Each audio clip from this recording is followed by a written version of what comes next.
ராம்குமார் கொலை வழக்கில் ரொம்ப ஒரு தீவிரமான ஒரு கவனம் செலுத்தியதாக தெரிகிறது. சிபிஐ விசாரணை வேணும்னு நீங்கள் ஆரம்பத்துலேருந்தே வலியுறுத்திட்டு வரீங்க. எப்படி இதை ஒரு ஜாதி ரீதியாக பார்க்குறீங்களா அந்த வழக்கை? இல்லை, எல்லாவற்றையுமே நம்ம அந்த கோணத்தில் பார்க்கக்கூடாது.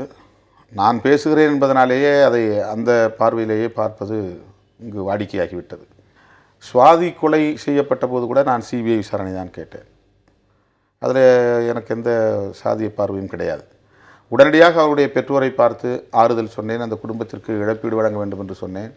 அந்த வழக்கை தமிழக காவல்துறை விசாரிப்பதை விட மத்திய அரசின் கட்டுப்பாட்டில் இருக்கிற சிபிஐ விசாரிக்க வேண்டும் என்று நான் சொன்னேன்.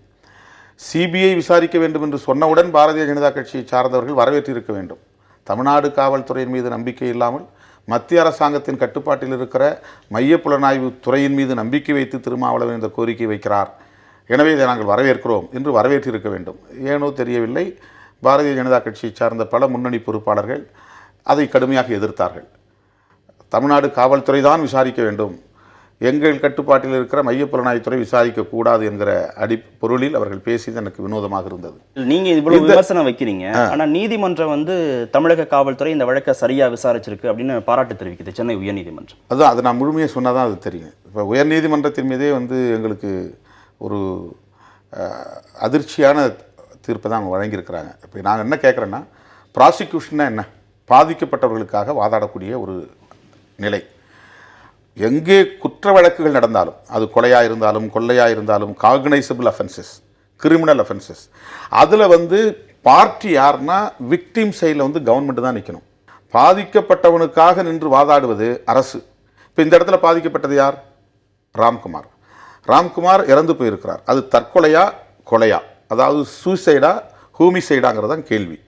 அப்போ இதை உறுதிப்படுத்த வேண்டிய பொறுப்பு அரசுக்கு இருக்கிறது, அரசு வழக்கறிஞருக்கு இருக்கிறது. அந்த உண்மையை கண்டுபிடிக்கிற புலனாய்வு விசாரணை அங்கே நடத்தணும். அதுக்கு நாம் என்ன சொல்கிறோம்னா, நீங்கள் போஸ்ட்மார்ட்டம் பண்ணுங்கள், அரசு வழக்கறிஞர்களை வைங்க, ஆனால் விக்டிம் சைடில் ஒரு சாய்ஸ், அவங்க விரும்பக்கூடிய ஒரு மருத்துவர் அந்த இடத்துல, இந்த பிரசன்ஸ் ஆஃப் தி டாக்டர், யார் இந்த பாதிக்கப்பட்டவருடைய டாக்டர் யாரோ அவருடைய முன்னிலையில் இது நடக்கணும்னு ஒரே ஒரு கோரிக்கை வைக்கிறாங்க. அதாவது அரசு வழக்கறிஞர்கள், அரசு மருத்துவர்களை நீங்கள் சந்தேகப்படுறீங்களா, இப்படி எல்லாரும் கேட்பீங்க, அதனால் முடியாது, தனியார் மருத்துவமனையிலிருந்து எந்த மருத்துவரையும் அனுமதிக்க முடியாது அப்படின்னு சொல்கிறாங்க. அரசு மருத்துவரே போஸ்ட்மார்ட்டம் பண்ணக்கூடாது என்றும் சொல்லவில்லை.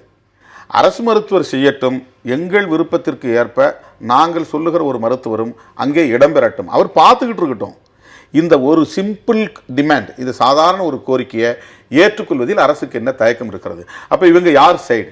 விக்டிம் சைடா, அக்யூஸ்டு சைடா? ராம்குமார் ஒரு தலித், அதனால தான் திருமாவளவன் இதில் கூடுதலாக ஆர்வம் செலுத்துறாரு அப்படின்னு உங்கள் மேலே வைக்கக்கூடிய குற்றச்சாட்டுக்கு உங்களுடைய பதில்? எத்தனையோ வழக்குகளில் நான் போராடி இருக்கிறேன். எல்லா வழக்குகளும் சிபிஐ விசாரணை நீங்கள் கேட்கல? எல்லா வழக்குகளையும் நாங்கள் கேட்கறது சிபிஐ தான், எல்லா வழக்குகளிலுமே. ஏன்னா ஒரு இன்ஸ்டிடியூஷனல் பயாஸ்ட் அப்ரோச்ங்கிறது தமிழ்நாட்டுக்குள்ளே இருக்குது. இதில் என்னென்னா, ஆன்டி மார்ட்டம், போஸ்ட் மார்ட்டம்னு ரெண்டு கவனிக்கப்படும்.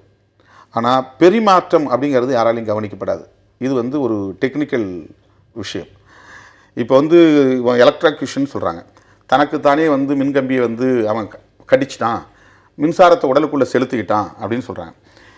இப்போ அவன் அப்படி செத்துருந்தான்னு வச்சுங்க, அது எந்த இடத்துல பாயுதோ அது என்ட்ரி வூண்டு, எந்த இடத்துல அது வெளியேறுதோ அது எக்ஸிட் வூண்டு. கட்டாயமாக தெரியும். ஒரு மனுஷன் அப்படி நின்றுட்டு இருக்கும்போது கையால் பிடிச்சா கையில் ஏற்படுற காயம் என்ட்ரி வூண்டு. அந்த மின்சாரம் உடலில் பாய்ஞ்சி தரையில் போய் சேரும். பாதங்களில் ஏற்படுற காயம் எக்ஸிட் வூண்டு. இது மின்சாரம் பாய்ந்ததுனால தெரியுது. இது ஒருவேளை அப்படி இல்லாமல் அவனை அடித்து கொன்னதுக்கு பிறகு உடனே மின்சாரத்தை பாய்ச்சுறாங்க அப்படின்னா, இதை போஸ்ட்மார்ட்டத்தில் என்ன தெரியும்னா, கட்டாயமாக அதுக்கு முன்னாடி உயிரோடு இருக்கும்போது ஏற்பட்ட காயமாக தான் உங்களுக்கு தெரியும். ஏன் அப்படின்னா, உடலில் இருக்கக்கூடிய நீர், உடலில் இருக்கிற நீர் செத்த உடனே அந்த உடம்புக்குள்ள ரத்த ஓட்டம் இருக்குது, நீர் இருக்குது, உடலில் செல்கள் உயிரோடு இயங்கிக்கிட்டு இருக்கும். இவன் விழுந்துருவான், இவன் செத்துட்டான்னு அவங்க செத்துட்டான்னு முடிவு பண்ணுவாங்க. ஆனால் உடலில் இருக்கக்கூடிய செல்கள் உயிரோடு தான் இருக்கும். அந்த நீரோட்டம்ங்கிறது உயிரோடு தான் இருக்கும். அப்போ கரண்ட் பாயும்போது ஷாக் இருக்கும். அந்த உயிரோடு இருக்கும்போது எப்படிப்பட்ட காயம் ஏற்படுமோ அதே மாதிரி தான் இந்த காயமும் இருக்கும். அதனால் இதை கண்டுபிடிக்க முடியாது. அப்படி கண்டுபிடிப்பதற்கு ஒரு நல்ல ஃபொரன்சிக் சயின்டிஸ்ட் அங்கே இருக்கணும். இங்கே யாருமே ஃபொரன்சிக் சயின்டிஸ்ட் வைக்கிறதில்ல. ஒவ்வொரு போஸ்ட்மார்ட்டத்திலும் ஒரு ஃபொரன்சிக் சயின்டிஸ்ட் கம்பல்சரி உள்ளே இருக்கணுங்கிறது சுப்ரீம் கோர்ட் டைரக்ஷன். ஆனால் எந்த இன்வெஸ்டிகேஷன்லையும் அதை யாரும் போலீஸ் பயன்படுத்துறதில்ல. ஏன்னா போலீஸ் எப்போவுமே சுதந்திரமாக இயங்குறதில்ல. Police always for government. இது யுனிவர்சல் கேரக்டர். உலகம் முழுக்க இப்படி தான் இருக்குது. இந்தியாவிலும் இருக்குது, தமிழ்நாட்டிலும் இருக்குது.